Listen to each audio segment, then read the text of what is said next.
This House will come back to order. House will come back to order. Mr. Clerk, you want to ring the bell?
All right, House will come back to order.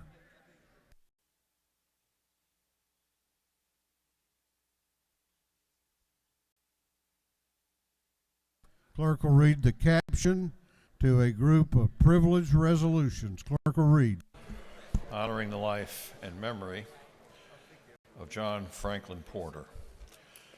Honoring the life and memory of John Allen McPhail. Honoring the life and memory of Edward Harold Stone. Recognizing the Association of Georgia General Aviation Airports as an industry association for the general aviation airports in the state of Georgia and its corporate affiliates. Recognizing and commending the 2021-2022 Social Circle Boys Varsity Basketball Team in an outstanding season. Reaffirming friendship and cooperation between the Federal Republic of Germany and the state of Georgia. Commending Morgan Kennedy, Miss Cobb County's Outstanding Team 2022.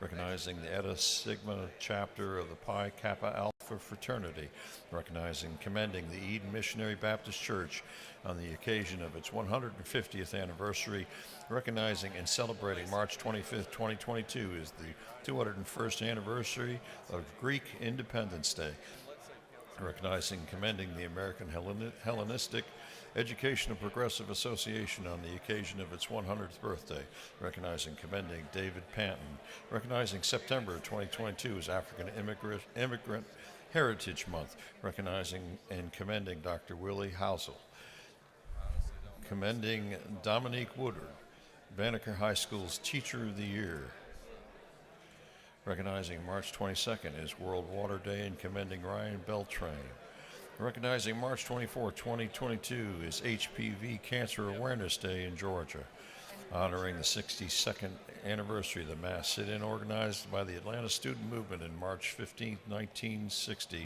recognizing Miller County Liberal on the occasion of its 125th anniversary and commending its current owner, George Terry Toole, congratulating and commending Billy W. Rowland, and for other purposes.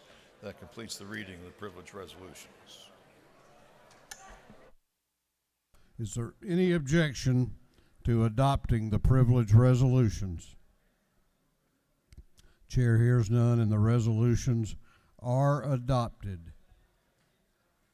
We're going back to the rules calendar. We're going back to the rules calendar.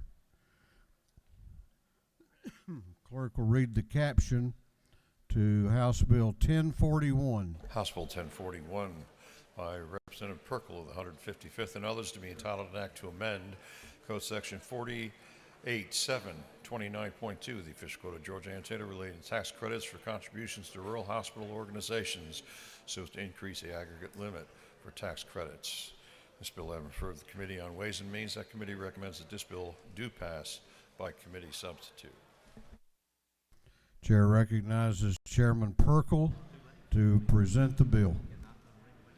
Thank you, Mr. Speaker. Colleagues, a measure that we passed a few years ago that has absolutely provided the ability for some rural hospitals to stay open is the bill that we're looking at today. HB 1041 raises the rural hospital tax credit from 60 to 75 million and makes the effective date for this change January 1, 2023. That's the bill, Mr. Speaker.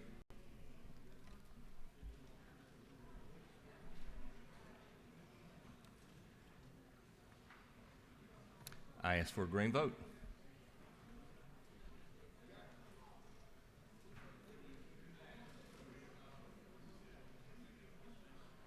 Chair recognizes Chairman Setzler to speak to the bill.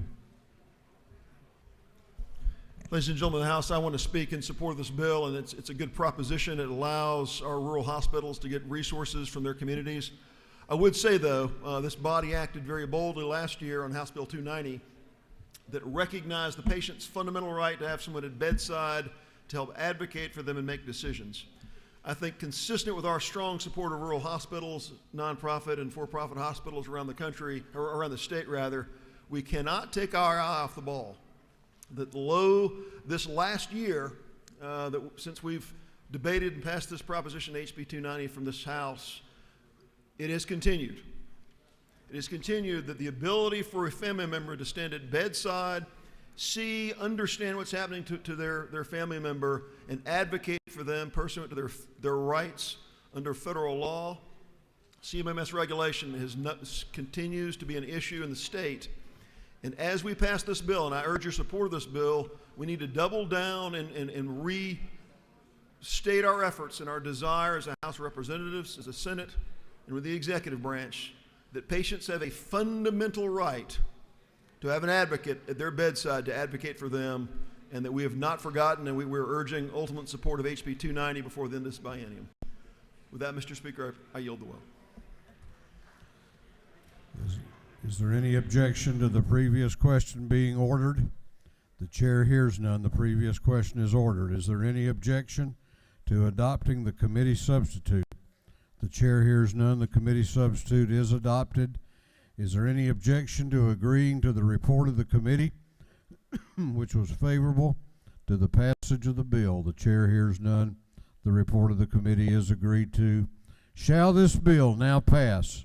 All those in favor of the passage of the bill will vote aye. Those opposed will vote no, and the clerk will unlock the machines.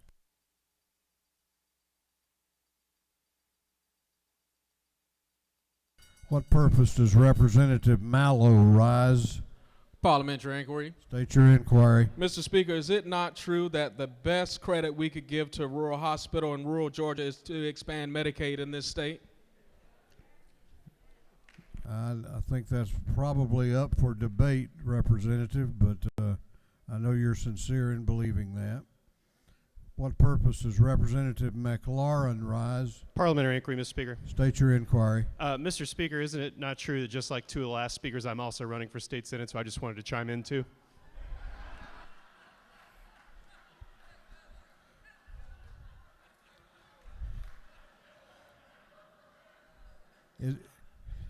Is that primary tomorrow?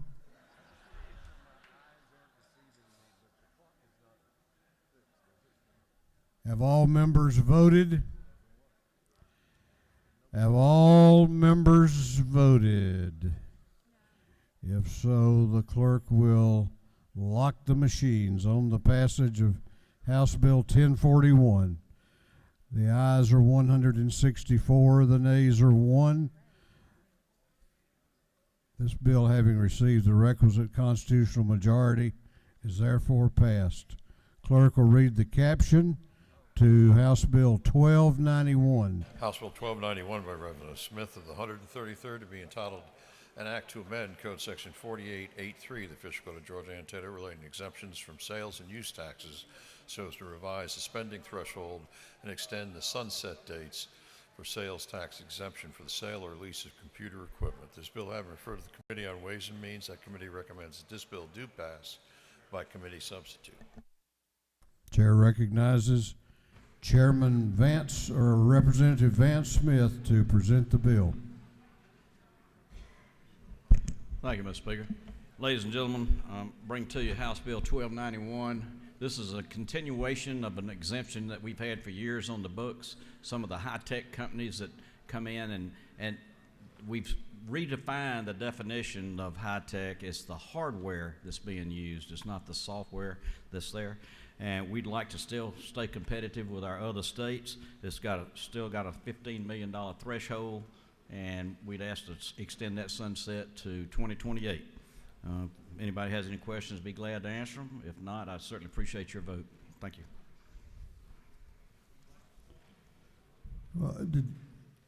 What purpose does, do you have a question, Representative or Chairman Carpenter?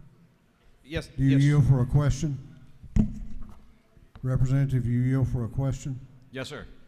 Chair recognizes Chairman Carpenter to your right for a question. Does the gentleman yield? Yes, sir. Is it not true that this bill also includes a 10% payback that we haven't seen on this issue in the past? It will. 10% of the first $15 million. They have to spend $15 million per year, so it will be 10% of that will be taxed, come back to the taxpayer. I appreciate you adding that in. Thank Yes. you. Yes, sir. Thank you. Thank you, Mr. Speaker, and I'll yield the will and ask for your favorable consideration. Is there any objection to the previous question being ordered? The chair hears none. The previous question is ordered. Is there any objection to adopting the committee substitute? The chair hears none. The committee substitute is adopted. Is there any objection to agreeing to the report of the committee, which was favorable to the passage of the bill? The chair hears none. The report of the committee is agreed to. Shall this bill now pass? All those in favor of the passage of the bill will vote aye. Those opposed will vote no, and the clerk will unlock the machine.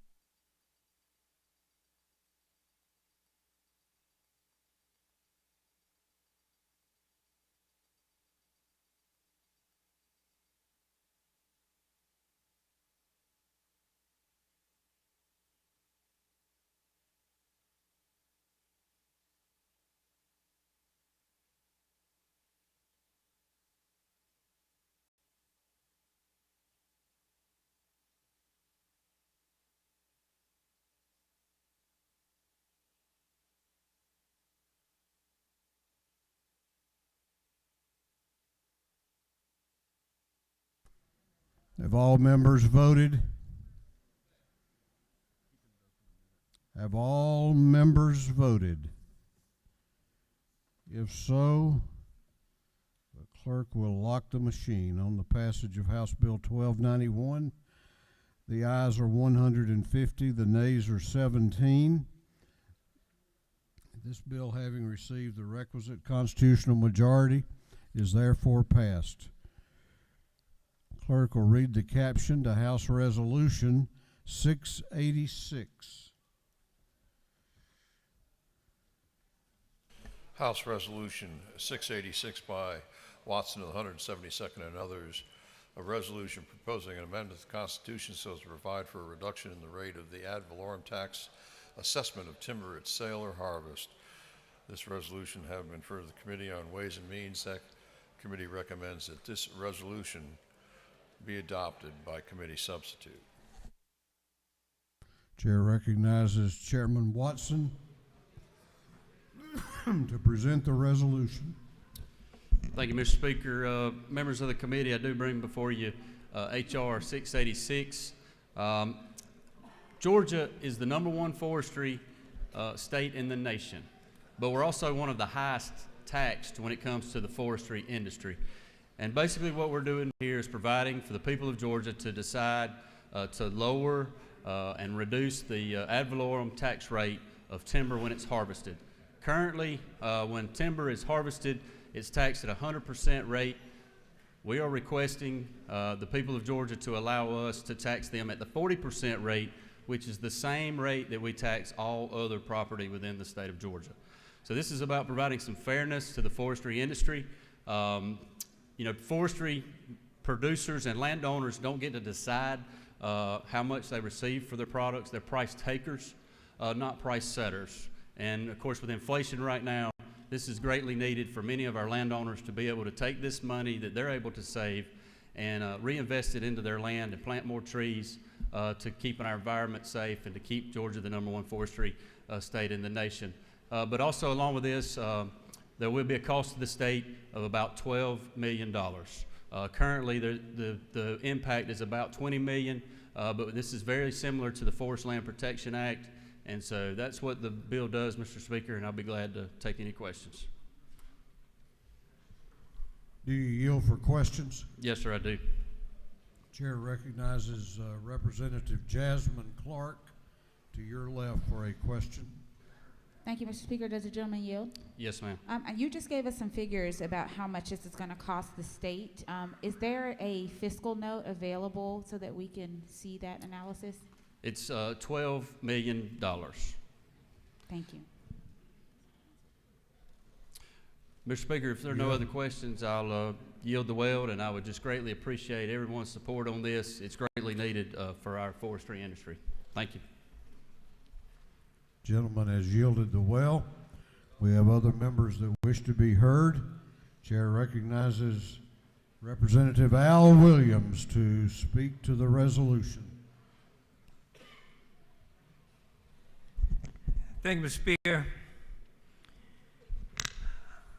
I rise for a number of reasons, but one of them is I usually defer on strictly urban issues to those who understand it better.